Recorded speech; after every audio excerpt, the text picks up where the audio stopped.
Do you want to remove Powered by Shopify from your store? Here's how you do it. There's a couple of ways to do this. I find the second method works the best, but try the first and see if it works for you. The first method is editing the default theme content. Like I said, it doesn't always work for every theme, but give it a try. So first thing we need to do is go to your main Shopify admin page, click on Online Store. This will show where your themes are. Then click on the three dots, Edit Default Theme Content.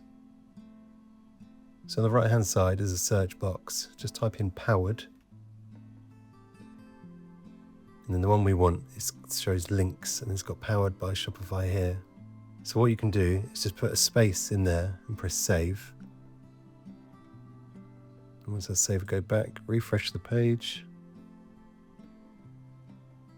Yeah, see, it doesn't always, like I said, it doesn't always work. Let's put something else in here.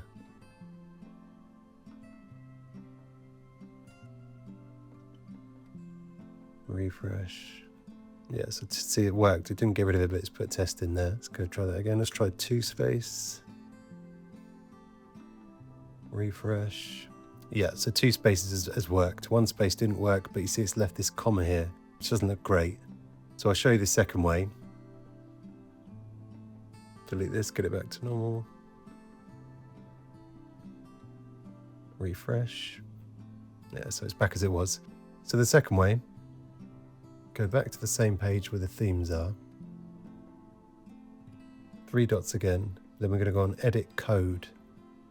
This opens up the code editor. It can be a little bit daunting, but don't worry, we're not going to make any permanent changes or anything like that to anything on here.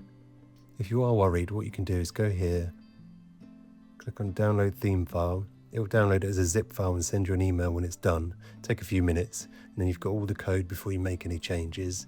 Or what I like to do is open a WordPad or a text file and just copy and paste the code onto it before I make any changes. So click on search, type in powered_by.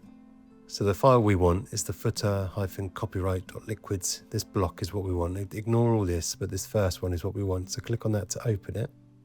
And to see here, it's taken us to this bit here. So if we look down on here, we've got the date, the name of the store with a link, and then powered by.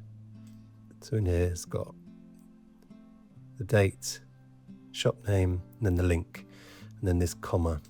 See that comma there, and then powered by Shopify. Click in front of this comma. I think these brackets are called braces, but so you've got brackets, percentage, type the word comment, and at the end, same thing, brace brackets, percent, then we want end comment. And that's gone green now, so that keeps the code there. Doesn't delete it, it just kind of hides it so nothing can be seen from the front end. So if I save that now, go back to the store, refresh, now it's gone and that comma's gone.